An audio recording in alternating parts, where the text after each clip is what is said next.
Autotund. See on saade sulle, kui sul pole päris ükskõik, millise autoga sa sõidad. Tervist, head kuulajad, alustab Autotund 13. veebruaril 2019. Meie tänases saates on kaks inimest, mina olen Hans Lõugas, teine inimene on Tarmo Tähepõld. Alustame uudistega ja räägime sellest, et miks võiks Tallinnas tasulise parkimise ala laiendada. Ja miks sa peaksid praegult autot pesema? Räägime ühest autoettevõttest, võib-olla seda ettevõtteks on isegi palju nimetada startupiks. Startup nimega Rivian. Mis asi see on ja miks see on huvitav? Porsche Taycan, selle aasta üks oodatumaid uusi autosid, jääb aina rohkem kaamerate ette. Autosaade Grand Tour on eetris ja me oleme seda vaadanud. Ja mänginud. Ja mänginud, õige jääda saate lõpus. Pikemalt räägime siis, kuidas on esiveolise autoga sõita mudas. Lühidalt öeldes. Ja siis ilmselt jõuame rääkida, kuidas ühe nelikveolise autoga on sõita metsas. Aga mitte linnamaasturiga. Selline saade. No nii, meil on valimised lähenemas tohutu hooga. Sel hetkel, kui me saadet salvestame, siis nädal aega on hääletuseni jäänud muide. Ehk siis juba seal 20. Ehk siis eelhääletuseni, mitte valimiste lõpuni, vaid eelhääletuseni. 3. märts peaks saama uue valitsuse, aga nagu... Sa oled kohe nii entusiastlik, et 3. märts saame uue valitsus. No, vähemalt võiks ju paika saada. Aga me ei vali kohalikku omavalitsust, aga ometi meil on siin tekkinud mõte kohaliku elu ümberkorraldamiseks ja eelkõige selleks, kuidas siis Tallinnast tasulist parkimist laiendada.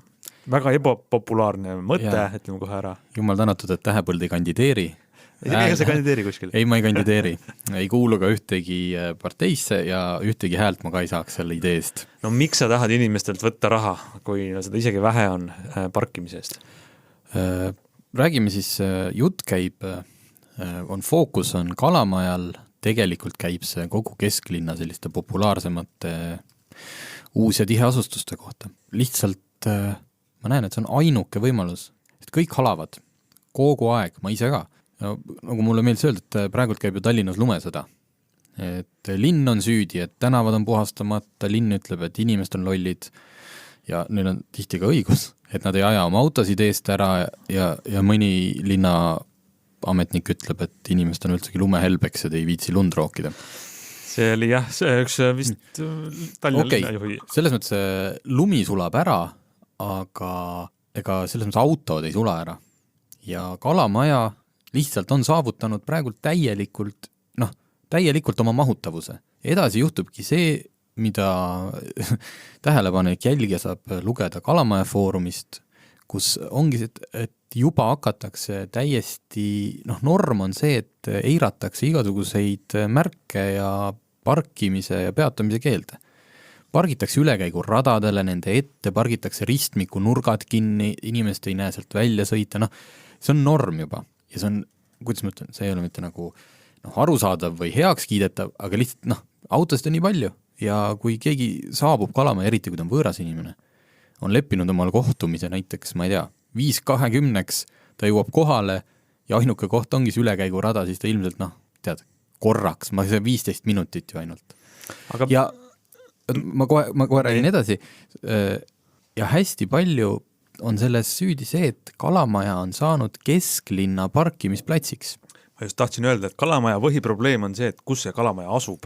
Ja ta pagan asub ju kesklinna kõrval. Kesklinna kõrval, sadama kõrval, vanalinna kõrval. Vanalinnas on ju, mis see parkimise tund on, 8 eurot. Ma sain täiesti valgustuse, näiteks me eelmises saates mainis seda, et ma lugesin ühest kommentaariumist, kuidas Kalamajas pargivad Kalevipojad.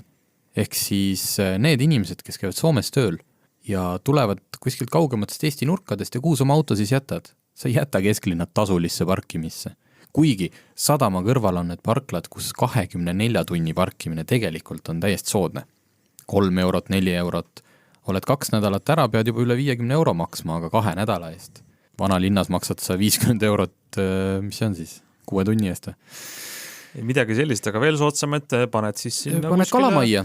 Vabriku või Kungla või Salme või mis need tänavad on, seal tuleb trammiga sadamasse sõidad ära. Hea turvaline, valge, inimesed liiguvad, su autoga juhtu midagi ja samamoodi teevad seda linnalähedased inimesed, kes käivad iga päev kesklinnas tööl. Park and ride, jah, aga selle kohta ei ole on ju praegu uuringud, mis ütleks seda faktiliselt, aga see asi liigud seal piirkonnas, kas seal on näha praeguse sademetega siis autosid, mis pargivad niimoodi, et need ei ole mitu päeva sõitnud? Ja on, ma täna veel sõitsin sealt läbi, seal on 2 osa autost on need, mis ei ole kaua sõitnud, aga on näha, et on sõidukorras, et see lumekiht ei ole veel nii paks, nagu siin terve talv on sadanud ja siis on muidugi ka romud, mis on ka täiesti teine teema, et see läheb nagu kohalike inimeste kapsaaeda, kes siis need romud on sinna jätnud ja see on selline, kas see on see värskelt kapitalistlikuks ja vabaks, mitte nii värskelt, aga riigi, et inimene teab, see on tema õigus ja siis ka seal Facebookis, et mul on õigus seda autot seal hoida, sest on avalik ruum ja siis ongi, sul on õigus olla tropp. Lihtsalt teistelt parkimiskohta ära võtta, takistada kõike. Aga ühesõnaga, lihtsalt nii kaua, kui linn soodustab autostumist, nii kaua ei ole ju mingit muud võimalust Kalamajas saada elu kas või natukenegi normaalseks, kui see teha tasuliseks piirkonnaks. No vot, seda on tore, et selle ütleb välja inimene, kes Kalamaja piirkonnas elab, liitleb. Teeme selle, kuidas lahti ütlus, disclaimeri ära. Minul on hoovimaja, minul on hoovis parkimine. Aga ma ostaksin selle, võib-olla paljud ei tea, kui tuleb sellest Kalamaja tasumist parkimisest jutt, süüdatakse tõrvikud, aetakse teravaks hangud, et miks ma pean oma kodu juures maksma hakkama. Et kohalik elanik ei maksa loomulikult seda, mis ta on 4 või 5 eurot tunnis. Ta saab taotleda kohaliku parkija kaardi, mis on 120 eurot aastas, 10 eurot kuus. Ja sellega saad sa parkida ka mujal kesklinnas, praeguse korra järgi. See tähendab seda, et sa sisuliselt ostad, enamik teenivad selle 10 eurot isegi tagasi, kui nad peavad kuskil mujal kesklinnas aegalt parkima. Et see on nagu, ma ei näe teist võimalust. See on muidugi avat diskussiooni, mis ei ole uus, on ju, et see oli vist 2011 või 10 oli mingi hääletus. Plaan oli juba olemas, et laiendatakse sinna, hakkas nii kõva kisa kostma linnaosast, et otsustati see siis nii-öelda ära jätta. Üks kisa oli Tähepõld ka, et kui minu arust oli ka mingi küsitlus ja mina olin seal ikkagi vastu, mis asja, kuidas?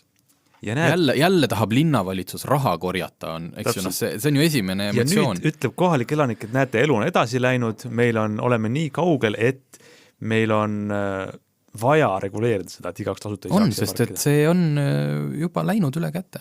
Et seal, ja siis veel oli 3. asi, millel ma tähelepanu tahtsin juhtida, et inimesed, kes sinna praegult tulevad ja kolivad, et need inimesed peavad juba arvestama sellega, et seal on nii palju autosid ja nende auto sinna ei mahu ära hetkel.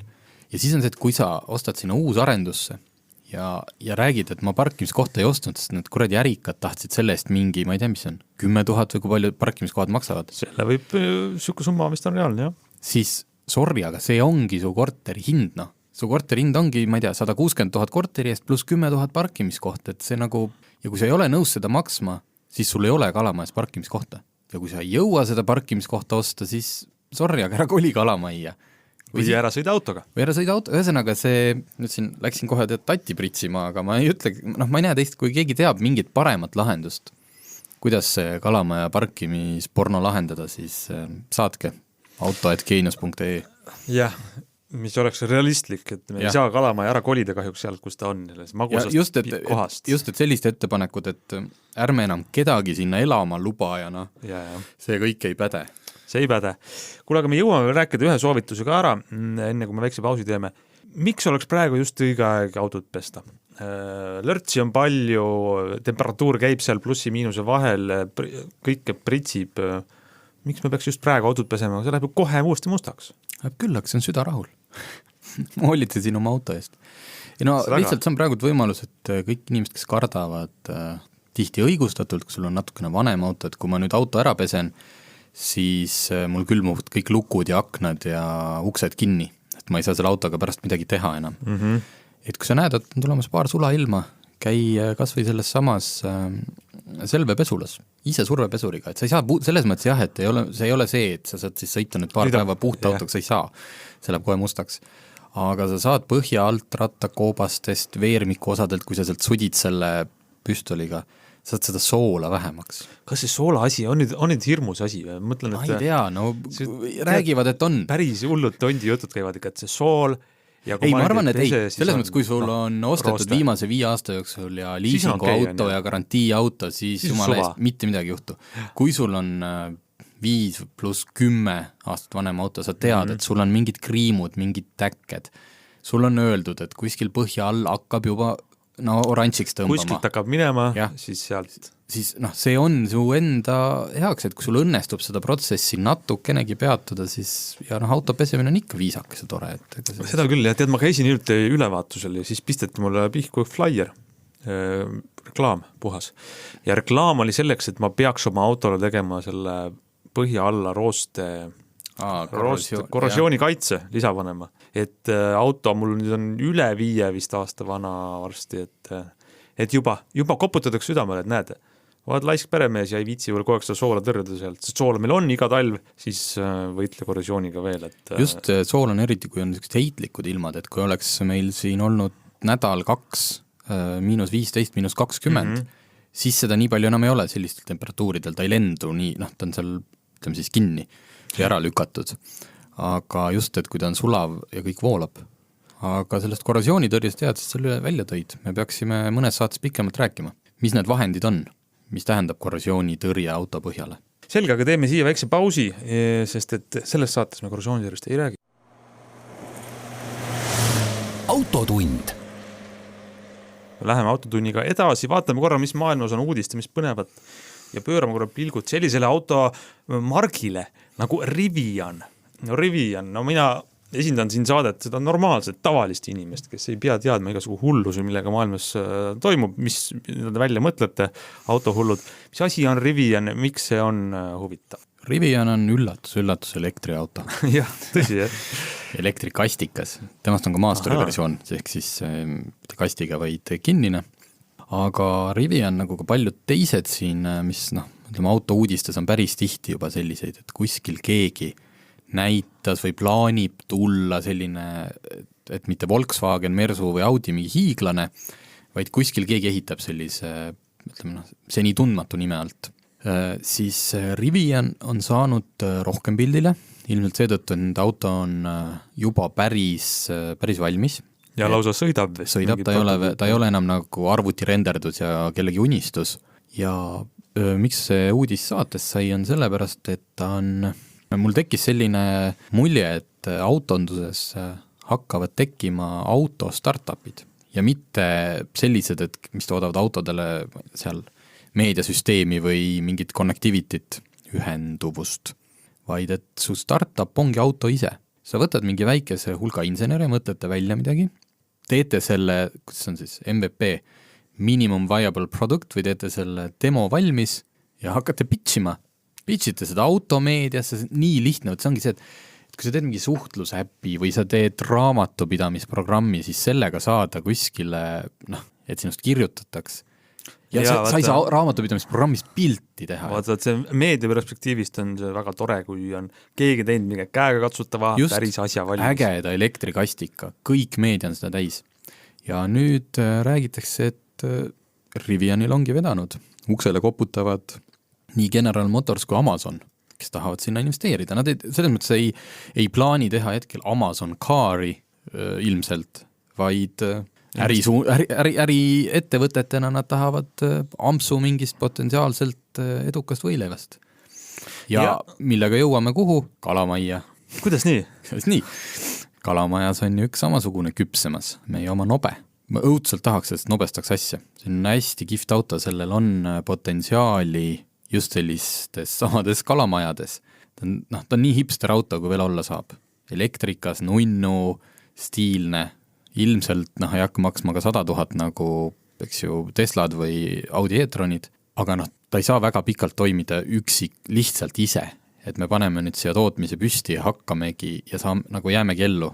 Ma arvan, et nobe parim saatus oleks see, kui ka nad suudavad oma toote nii kaugele saada, et välismeedia on pilte täis, inimesed saavad proovida. Ja võt see on see ja siis tuleb keegi, see ei pea üldse olema mingi Amazon, GM, see võib olla mingi, kuidas need on, investeerimisfond. No jah, vist Peeter Vesterbakka juba esimesed õla pani alla sellele nobele. Eks ma vaatan seda Riviani, siis selle puhul on, sa näed juba videot, kuidas see asi siis mõnusalt driftib kruusasel pinnasel ja see on päris auto, sa saad rooli taha istuda, et kui see Eesti startup ka on seal maal, et see asi sõidab, igaüks näeb oma silmaga, et noh, et see on valmis tehtud, sõitev auto, siis see on ju parim tõestus selle kohta, et noh, et see on juba midagi. Ja pluss see ka, et vastukaja on olnud positiivne nii ajakirjanike kui lugejate poolt, et kui see mingi käki selles mõttes, su käkk võib ka saada kajastust, aga kui see on kole ja halb, siis keegi investeeri sinusse. Nii et auto startup, hakake tegema, tehke midagi päriselt valmis ja jäägi investoreid ootama. Ostjad ootavad samas uut Porsche Taycani, me oleme seda natuke rääkinud, jäi silma nüüd see, et sellest autost, mis peaks valmis saama selle aasta lõpus ja võib-olla alles esimeste ostjateni jõudma järgmisel aastal, on juba esimesed mudelid veeremas ringi, need on siis prototüübid, tehases valmis ehitatud mudelid, mis sõidavad meil Saksamaad ringi ja hiljuti testis Porsche seda siis miinuskraadidega laadimist, mis on tegelikult väga oluline teema üleüldse selles valdkonnas, sellepärast et näiteks siin Tartusse pandi uued kiirlaadijad välja elektriautode, millel on vist 50 kilovatti on see kiirus või võimsus, mis kui palju see laeb, aga miinuskraadidega see ei pruugi lihtsalt toimida. Ja see Porsche, seal on siis kaks huvitavat asja, me ei tea üldsegi numbreid, kui suur aku sellel Porsche Taycani elektriautol on, kui kiiresti ta laeb külmaga, mida siis testiti, lubatakse küll, et see on kohutavalt kiire laadimisega, see on 450 kilovatti vist, mis laeb. Numbrid olid, sa võid sõita 9 minutit 9 minutiga saad sa, kui palju sõiduulatust? 300 kilomeetrit. 300 kilomeetrit, okei. Ikka selline autobaani tankla olukord. Sa ütlesid 450, siin on 350 või 450? Tegelikult Porsche on testinud lausa 450, ütlesid, et tegime ära. Siis on milline toru see on, kus siin Eestis, kas ma peaksin Narva sinna elektrijaama kõrvale Auverre sõitmas? Sinna tuleb üks, jah. Otse jäme juhe. Aga mis on nagu huvitav ka, et kuidas muutuvad need autod, mis demonstreeritakse siis lavadel, see Taycan on ikkagi tõeline sina käisid seal Porsche elektriautode ma nägin seda loodavast tehasest Taycani protot nägid? Ma nägin seda autot, mis ta ei saa vist nimetada veel prototüübiks, sest ta sees ei olnud mootorit. Ta oli kere prototüüp. No ikka, ei kuju mõttes prototüüp. Ja selle auto siis, näiteks laadimine on see, et sa lähed siis vajutad nuppu kuskil salongis, siis esimese ratta koopa juurest üks paneel, kerepaneel niimoodi liugleb eest ära ja sinna taha on peidetud ilusad pistikud, see on nagu nii graatsiline kui olla saab. Ja need värsked pildid, mis on tulnud laadimisest, see on kuskil Alpimägedes või kus nad seda lumega proovisid laadimist, see on ikka selline klassikaline klapp käib lahti ratta juurest, sinna läheb siis see tavaline kiirlaadija otsik sisse ja laadimine ei ole suur asi, aga tõestus selle kohta, et kui te näete midagi laval, mis on väga erakordne eriline, siis ega see ei tähenda, et päriselt see meie tavainimeste autodesse jõuab. Aga Taycan, kui kiiresti ta laeb siis päriselt külmaga ja soojaga kaugele sõidab, sest kuuleme aasta teises pooles. Mainin veel ära selle, et on kõigile autohuvilistele põnevat vaatamist ja mitte ainult vaatamist, vaid mängimist. Grand Tour, teatavasti see Amazoni internetisari, kus on siis 3 võib-olla on maailma kõige kuulsamat autoajakirjanikku Richard Hammond, James May ja Jeremy Clarkson. Esiteks uus hooaeg on väljas, käib. Eestis saab selle Amazoni teenust tellida, kui teil on nutikas telekas või kas arvutist, aga sellega on nüüd see aasta väljas huvitav lisa, et peale sarja vaatamise saab ka seda mängida. Ja, see on, kuidas me ütleme, tuleviku meelelahutus. Ja tulevik on käes. Ma tahaks mõelda, et see praegult on see, ma ütlen ära arvutimänguritele, ma ise ei ole, aga kuna siin mind ümbritsevad, siis ma olen näinud, eks ju, ja mänginud, milline on päriselt tõeline automäng, siis Grand Touri kihutamised ja see graafika ja sisu, see kõik on, mänguna on ta ikkagi kehv. Selles mõttes ta ei paku mitte midagi mängurile, aga sellise meediumite ülese või vahelise, ühesõnaga, paned mängu käima ja seal on 2 esimesest hooajast üks osa ja siis nüüd 3. hooajas, iga kord kui reedel linastub uus hooaeg, ilmub mängu mingi siis selle nagu või kuidas ma ütlen, selle seeria põhiteema ja sa saad neid olukordi ise läbi mängida. Kõigepealt ta näitab sulle neid kaadreid, mis on päriselt filmitud, kus Clarkson, Hammond, May räägivad, mida teevad, seletavad ja siis hakkab näiteks mingi challenge pihta, et me peame jõudma sinna ja siis kaamera niimoodi liigub ja see asi muutub mänguks. Ja siis sa pead ise kohale jõudma.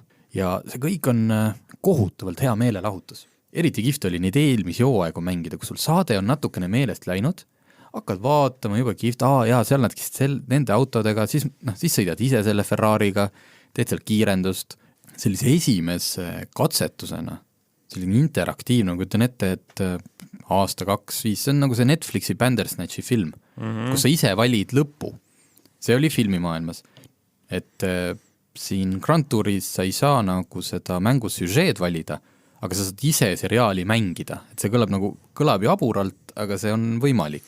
Aga ma vaatasin seda kõrvalt natukene ja see mäng ise seisneb siis ikkagi, et sa kihutad oma mõne autoga, millest seal episoodis juttu olnud ja sõidad võidu. Ja teed seal mingeid katseid ja mängustiil ei ole siis, kuidas nimetada, mitte simulaator, ehk et ta ei ole elutruu nii väga. Vaid see on arcade. Ehk siis, pullitamine. Et võid rahulikult 2 sotiga kurvi minna ja põrkad vastu ääri ja eriti midagi ei juhtu.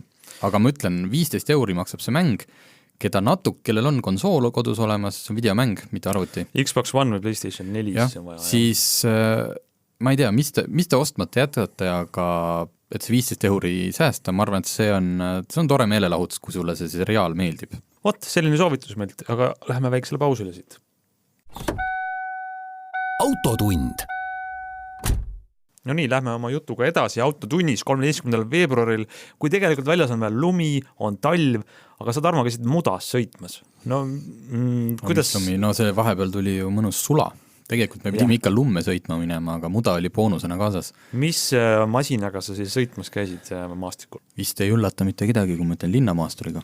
No kuidas? Linnamaastur ja maastikul? See ju ei sobi nii. Peugeot korraldas oma uue, kuidas on mitte mudeli, vaid mudeli nime, Crossway, ühesõnaga Peugeot 3008, 2008 ja 5008 on Peugeot linnamaasturid eri suuruses, aga nendest on nüüd väljas eriseeria või siis Crossway, mis lisab su auto keskkonsoolile pöördnupu, kus sa saad valida erinevaid maastikurežiime.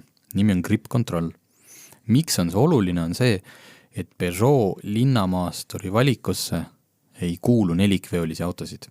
Neil on ainult esiveolised. Mida näitab statistika, on see, et tegelikult suurem osa linnamaastureid, mul ei ole neid numbreid praegu käepärast, aga nii meile väideti. Lähtun siis siin Peugeot poolt esitatud väitest, et väga palju linnamaastureid ostetaksegi esiveolistena. Aga probleem on see, et inimene läheb ostma ikkagi nelikveolist ja siis talle see müügimees teeb võib-olla selgeks, et ära pane raha sinna. Sul ei ole vaja. Clearance on sama, ehk siis põhjakõrgus maast. Nii harva, kui sa sinna maastikule jõuad, et siis on, kui sa tõesti oled selline mudasmütte, sul on nagu nii juba see Land Cruiser, et sul ei ole vaja. Aga selleks, et inimest veendaga, niimoodi, see raske on inimesel ikkagi uskuda, et kuidas see isikveoline siis ka. Siis Peugeot on välja töötanud sellise maastikuvõimeka elektroonika oma esiveolistele autodele, mis siis päriselt peakski ära tundma, et kas auto on ise keerad, kas sa oled lumes, kas sa oled mudas, kas sa oled liival ja ta paneb esirattaid vastavalt käituma. Liivas ta põhimõtteliselt lukustab mõlemad rattad niimoodi ära, et nad käivad kogu aeg ringi. Kaevavad siis, aga kas nad siis liiva ei kaeva? Ei, lõpuks ikka, selles mõttes, et ega ükski auto ei päästa sind lõpuks kinni jäämisest. Selles mõttes, kui sa väga tahad, sa jääd iga autoga lõpuks kinni. Aga ta aitab sul ikkagi, kui teed, et sõidad nagu metsateed, kus siis vahepeal on selline liivane lõik, mille lõpus paistab valgus, aga sealt siis ta nagu veab läbi, jah? Ja siis meil oli selleks testirada Raplamaal ühes turismitalus, kus on karjääri ehitatud rajad ja ilm oli imeline, päike paistis, aga ilm oli selles mõttes soodustas ka seda testimist, sellepärast et alguses sõitsime väga paksus lumes ja pool tundi hiljem olime me juba väga paksus mudas, sest meil oli sula, kõik see alt oli ära sulanud. Ja need katsed, mis seal toimusid, mäkketõus, rajad kõik oli, selles mõttes oli veenev, jah, et täitsa toimis. Tegelikult sa kirjeldad ideaalselt ilma sellise maastiku läbivuse testimiseks on ju siuke paks kleepuv kiht. Ja esimene, millest aru saad, oligi see, kui sa vaatasid neid roopaid, et ei ole vahet, sul võib olla nelikveoline näiteks, ma ei tea, Subaru Outback, võtan veel Subaru Impreza. Väga madal on ju. Väga madal. Sul võib nelikvedu olla, aga sa istud põhja peal. Nende autodeks ta ei olnud. Väidetavalt on Peugeot 5008 põhjakõrgus tavaseades sama, mis Land Cruiseril. Tõsi, jah? Jah. Ei austus ei aimaks, kui vaataks peale. Eks ju. Ja siis näiteks mudarežiimis teeb see auto niimoodi, et ta tõmbab nagu ühe rattaga, ühte ratast pidurdab, et see veaks ja teisel laseb vahepeal tühja visata. Ehk siis tühjalt ringi on selleks, et ta viskaks rehvi mustri vahelt pori välja. Ja siis, kui see rehv uuesti hakkab tööle, et tal oleks millega haakuda, sest et muidu on ju lõpuks, te teate, kui te olete muda sees, rehvi muster on seda läga täis, siis sa oled põhimõtteliselt nagu mingisuguse slikiga seal, jah. Et sellised vigurid, müttasime ja kinni jäid? Ei jäänud, jah? Ei jäänud, seal oli üks mägi, mille otsa väideti, et ei saa, sest et instruktor oli alguses proovinud, aga kui sa ütled kambale auto ajakirjanikele, et sinna üles küll ei saa. Siis pead kõik proovima. Sest et meil on vaja võistlusmomenti. Aja peale seda ringrada seal sõita nagu ei lubatud või et see ei olnud selline rada. Aga Mäkke lõpuks läksid paar meest ära. Sellise ilmaga ja isikreaalsusega.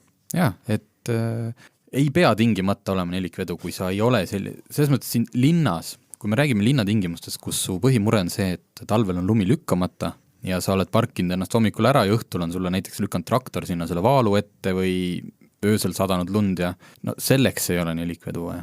Enamike asjade jaoks ei ole nelikvedu vaja.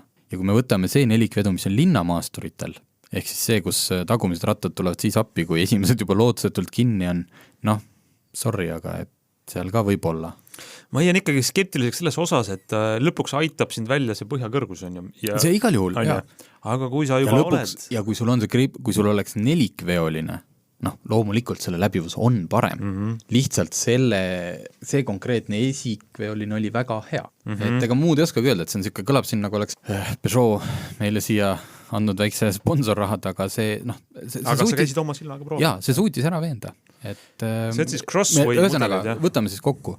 Me sõitsime selliseid radu, jälgi, tõuse ja pinnaseid, kuhu ma ei läheks kunagi, kui mul oleks esiveoline linnamaastur. Testisõit, kujutat autogeenus, testib mingit linnamaasturit, vaatan, ma ei julge sinna minna, sest ma ei viitsi pärast seal põlvini mudas istuda. Peugeot'ga läksime läbi, et aga see on siis lisavarustuspakett? Jaa, see on eraldi pakett. Selge. Me jõuame siit ühest teemast veel rääkida kohe pärast väikest pausi. Meil on veel autotunnis veel mõned minutid rääkida ja sa käisid sõitmas veel ühe sõidukiga, mis suudab ka maastikul päris hästi hakkama saada ja mis on vist hoopis teisest seeriast, teisest kategooriast kui üks esikveoline Peugeot. Jaa, et miks me jätsime saate lõppu ja lühemalt on see, et suvel me tegelikult Rammist tuntud ka kui Dodge Ram juba korra rääkisime sellest, kuidas ta oma uue nüüd 2019 mudeliaasta autot ma pean jätkuvalt tunnistama, olles selle autoga veetnud terve nädalavahetuse, on jätkuvalt seest täiesti mitte selline, nagu sa ühelt Ameerika hiigelmaasturilt ootad.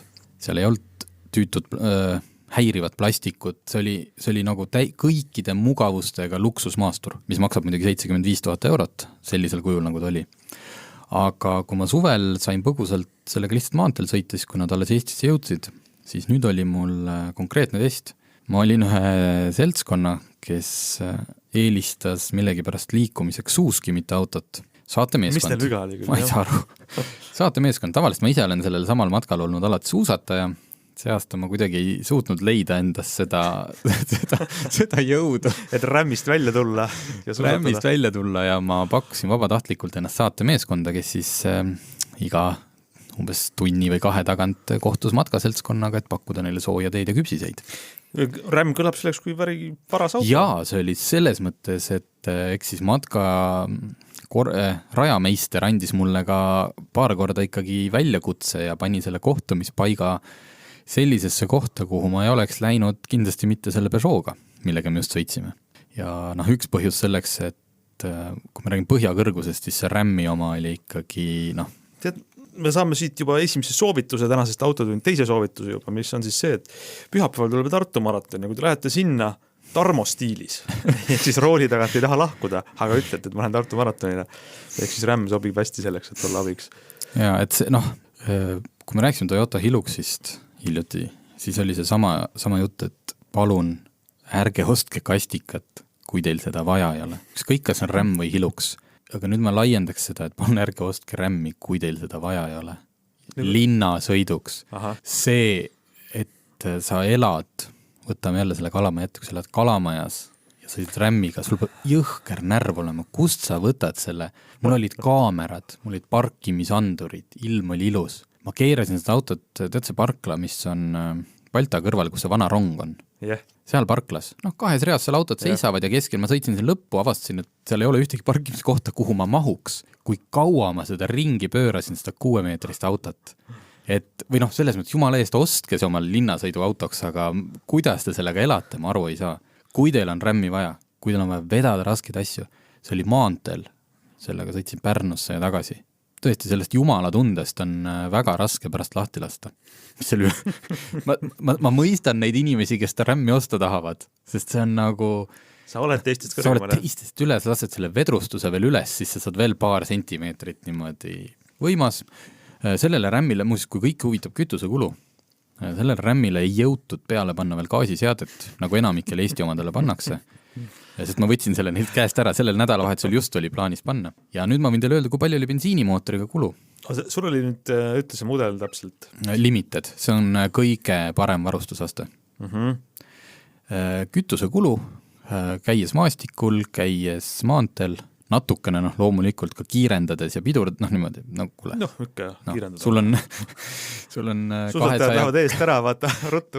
295 kilovatine ehk 400 hobujõuline 5,7 liitrine V8 Monstrum, kes ei kiirendaks. Aga kokku keskmine 16 liitrit sajale. Selles mõttes veoauto kulu. Lihtsalt veoauto on väga mugav. Yeah. Ja ma ütlen, ma sattusin metsa. Ma sõitsin autoradasid, ma ei käinud kuskil selles mõttes väikseid kuusekesi katki sõitmas, aga seda autorada ei olnud keegi kasutanud kuude kaupa. Ja see paks, siuke sulav, paks lumi. Ja kuidas see rämm sealt niimoodi läbi läks, see oli ikka nagu hämmastav. Oli lõbus küll, kui sa lased seal selle raja peal, niimoodi lund lendab. Sa astud välja põlvini lumes ja siis istud siin autost tagasi, et auto inimene minus oli vaimustunud, aga ma ütlen, et seda autot peab sul väga vaja olema. Siis on ostusoovitus. Kui sa ostad selle... Aga see emotsioon, millest sa räägid, see juba kõlab isegi sellest läbi. See Peugeot'st rääkides, sul see mõistus... Seda auto inimesest emotsiooni kätt saada on nii lihtne, et see on midagi muud kui hall sisestage sulgudesse mingi pop-auto, siis juba nagu silm särab. Isegi kui see on jaburalt kallis, kõrge, suur ja janune. Dodge Ram, see on siis V8 mootoriga, see on vist 75 000. See kõige kallim takkab kuskilt sealt 50 000 lõpust teisest poolest ja siis, mis mulle veel välja toodi, et sellel uuel Ramil, millega ma sõitsin, oli ka väike elektrimootor peal. Ja... Mis see on kohvi keetmiseks või? Salongis või midagi sellist? Ja see ei ole üldse hübriid ja sellega ei saa sellist, isegi mitte 1 kilomeetrit elektri peal sõita. See on see, mis aitab kaasa, see oli hästi keeruline. E-Torque oli selle nimi, teeb hästi sujuvaks start-stop sõitmise, selle, kus ta sul mootori paneb seisma ja käima, et mitmel eurooplasel on tihti see, et ta nagu, ta ei toimi nii kiiresti, kui sa tahaks. Absoluutselt, jah. Ja siis see E-Torque, ta annab ka alguses autole selle esmase kiirenduse, lisaks bensiinimootorile. Väga huvitav mõte tegelikult. See on niisugune karp seal mootori all, mis paneb su kohe liikuma ja siis tuleb mootori järgi. Kui sul see stopiga ikka välja lülitunud mootor ja sa tahad ära minna nüüd kohe, siis tegelikult on viivitus on ju seal sees, aga... mingi kuskil valemites ja numbrites ta ilmselt aitab ka natuke kütusekulul, aga see on tühi-tähi. Pigem on see ikkagi sõidumugavuse ja kiiruse jaoks. Jah. No näed, selline emotsioon siis Dodge Ramiga sõitmisest Eestimaa talves, millega me tõmbame tänasele autotunnile joone alla. Aitäh teile kuulamast ja järgmise nädalani. Autotund